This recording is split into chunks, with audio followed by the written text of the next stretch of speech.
पूरी जिंदगी यूं ही गुजर जाती है, ऐसे ही रफ्ता रफ्ता, आहिस्ता आहिस्ता। बस इसी बात में जिंदगी निकलती है कि चार लोग क्या कहेंगे, चार लोग क्या बोलेंगे,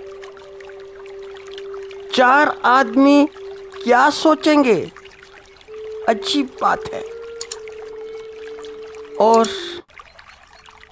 हमारी और हमारे जीवन की सारी प्रतिक्रिया हमेशा चार आदमियों की सोच के ऊपर ही निर्भर करती है कि चार लोग क्या कहेंगे।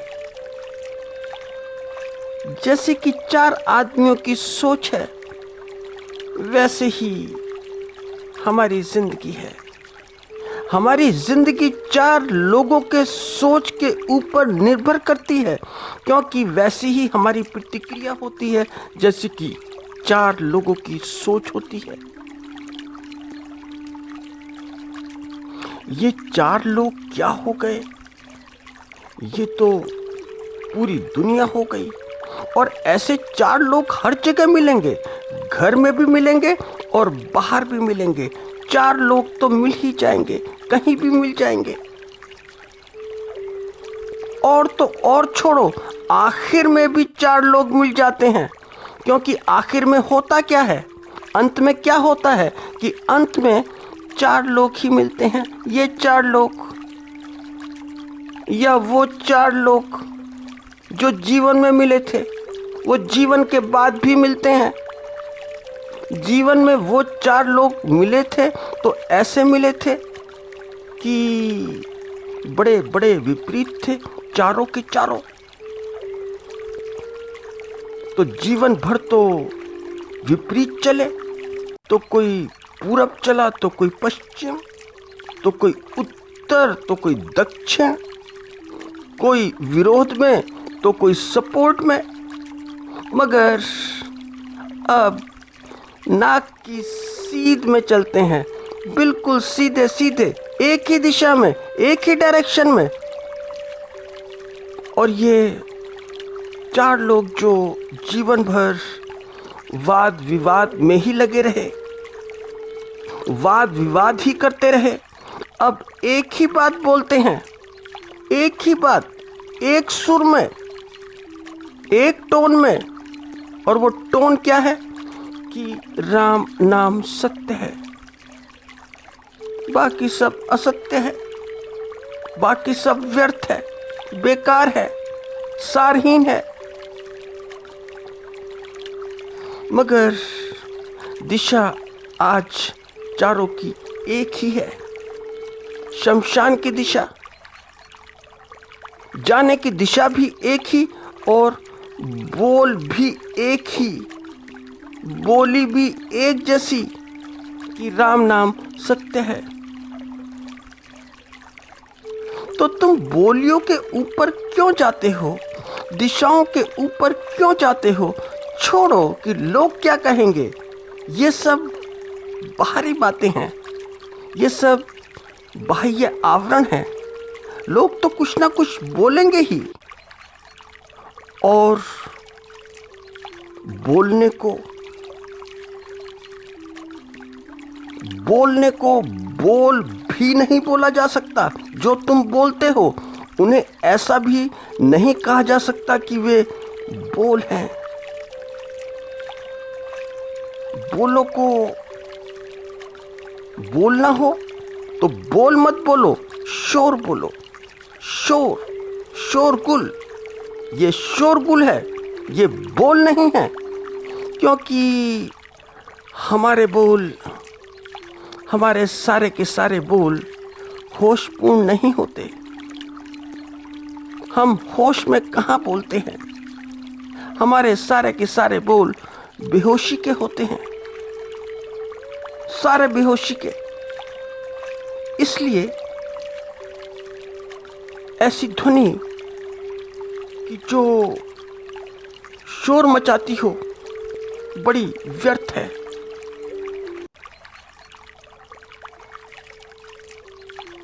और जो ऐसी ध्वनि व्यर्थ है उसकी आवाज भी बड़ी अर्थहीन है, क्योंकि सारा का सारा शोर है जो कि सारहीन है। मगर कान तक पहुंचता तो है, पहुंचता रहता है दिन रात। तो कान कंपित होते रहते हैं, कान सुनते रहते हैं अनवरत, क्योंकि कान बोल तो सकते नहीं, निष्क्रिय हैं, मगर सुनते रहते हैं। कान शोर ही सुन सकते हैं, चिल्लपों ही सुन सकते हैं, चिल्लपों के अलावा और कुछ भी नहीं सुनते, दिन रात की चिल्लपों सुनते हैं। तो वो ध्वनि जो कान तक जाती है सिर्फ चिल्लपों है और कुछ भी नहीं, और चिल्लपों के ऊपर ज्यादा ध्यान नहीं देना चाहिए। मगर एक ध्वनि और भी है जो कान तक नहीं सुन सकते,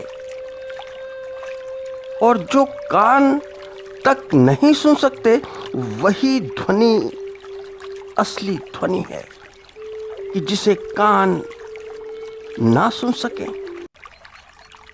और ऐसी ध्वनि तो फिर मौन की है, मौन की ध्वनि सुनने के लायक है तो फिर मौन है, क्योंकि निशब्द है, बिना शब्दों का है, बिना ध्वनि का है, बिना भाषा का है। तो बाहर की बातें ज्यादा क्या सुननी है? ठीक है, सुनो थोड़ी बहुत बाहर की बातें, कि जितनी जरूरत हो बस उतनी सुनो, मगर मुख्य तो भीतर की सुनो, अंतःकरण की सुनो, अपने भीतर की। तो तुम देखते हो कि भीतर का अर्थ क्या है। भीतर बड़ा महत्वपूर्ण है, बाहर का आवरण इतना महत्वपूर्ण नहीं है। तुम जैसे कि देखो कि बर्तन होता है तो उसे बाहर से इतना नहीं धोया जाता है कि जितना भीतर से धोया जाता है। बर्तन तक को बाहर से कम और अंदर से ज्यादा धोना होता है। तो भीतर की बात सुनो, भीतर के मौन को सुनो। बाहर का तो बस ठीक है, जितना जरूरी हो, जितना व्यवहारिक हो।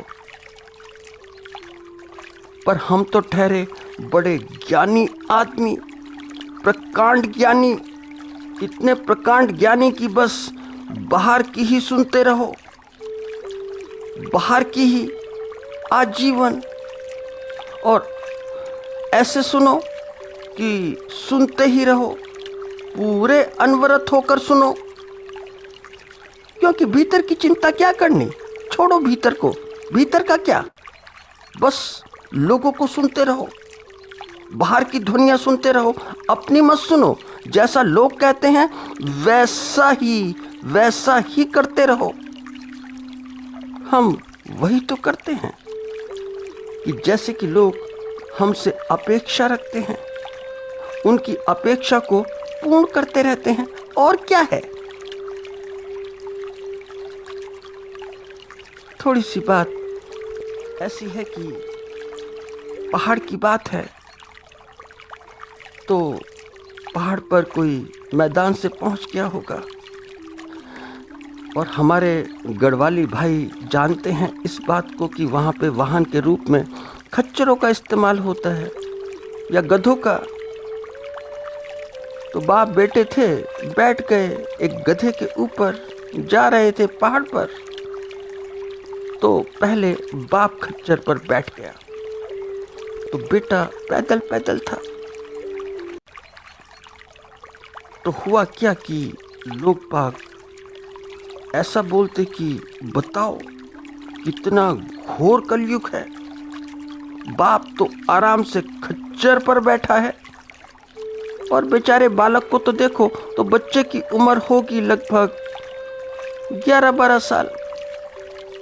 तो लोग बाग तो ऐसे बोले कि ये देखो इतना छोटा सा बच्चा 5-6 साल का, 6-7 साल का पैदल चलता है और बाप खच्चर के ऊपर बैठा है। ये कलयुगी बाप है। अब जब 2-4 लोगों के मुंह से बाप ने ऐसी बात सुनी तो उसे शर्म आ गई। तो वो अपने बेटे से बोला कि बेटा तू एक काम कर, अब तू बैठ जा, मैं पैदल पैदल ही ठीक हूं। बेटा बैठ गया। थोड़ी दूर आगे निकले तो फिर हुआ क्या कि और लोग मिले, नए नए लोग।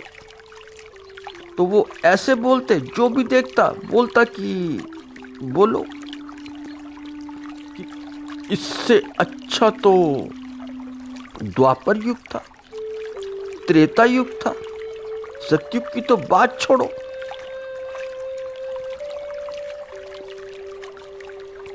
मगर ऐसा लगता है देखकर कि ये तो जो औलाद है बहुत ही कलयुग की है, बिल्कुल कलयुगी है।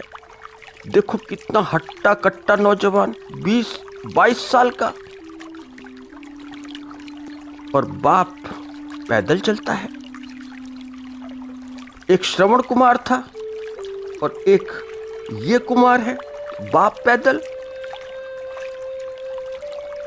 और ये महाराज बैठे हैं आराम से खच्चर पर। तो बेटे ने भी सुना तो बेटा बड़ा शर्मिंदा हुआ। उसने कहा पिताजी आप बैठिए, मैं तो उतरा, मैं नहीं बैठ पाऊंगा, आप बैठ जाइए। तो वो उतर गया। और क्योंकि पिताजी ने भी पहले बड़ी बातें सुनी थी तो पिताजी बैठने को तैयार ही ना हो, क्योंकि लोगों की बातें। तो हुआ क्या कि दोनों पैदल चलने लगे अपने गधे के साथ। तो जब अपने गधे के साथ पैदल चलने लगे तो फिर आगे और लोग मिले। वो बोले कि देखो कि एक तो गधा है ही, उसके साथ में 2-2 और भी गधे हैं, 2-2 गधे पैदल चलते हैं। अरे पैदल ही जाना था तो पैदल ही चलते, ये गधे को साथ में क्यों रखा फिर, जब कोई बैठता ही नहीं। तीनों गधे हैं, पूरे गधे के गधे। तो लोग हैं, लोगों को कुछ ना कुछ कहना ही है। लोगों की बातों पर सिर्फ उतना ध्यान दो कि जितना जरूरी हो, जितना आवश्यक हो, बस जितना व्यवहारिक हो। और याद रखना, हमेशा याद रखना कि आप जानते हैं, आपको मालूम है कि आपके पास क्या है और कितना है, मगर आप ये नहीं जानते कि आपके पास कितना टाइम बचा है, कि कितना समय आपका शेष है। इसलिए मूल्यांकन अपना ही कीजिए। मूल्यांकन अपना इसलिए कीजिए कि फिर जाने ये समय आपको मिले या ना मिले।